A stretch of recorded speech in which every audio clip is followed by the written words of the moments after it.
شروع کرتا ہوں اللہ کا نام لے کر جو بڑا مہربان نہایت رحم والا ہے۔ حضرت ابو درداء رضی اللہ عنہ سے مروی ہے، جب ان کی وفات کا وقت آیا تو انہوں نے کہا، میں تمہیں ایک حدیث سناتا ہوں جو میں نے رسول اللہ صلی اللہ علیہ وسلم سے سنی ہے۔ آپ فرما رہے تھے، اللہ کی عبادت اس طرح کرو جیسے تم اسے دیکھ رہے ہو، اگر تم اسے نہیں دیکھ رہے تو وہ تمہیں دیکھ رہا ہے۔ اپنے آپ کو مردوں میں شمار کرو، مظلوم کی بد دعا سے بچو کیونکہ مظلوم کی دعا قبول کی جاتی ہے،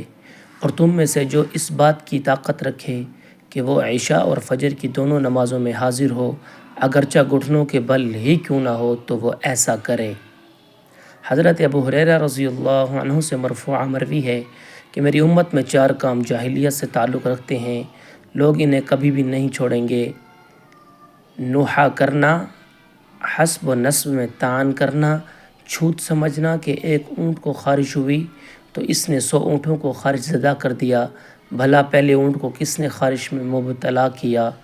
اور ستارہ پرستی کہ ہم پر فلاں فلاں ستارے کی گردش کی وجہ سے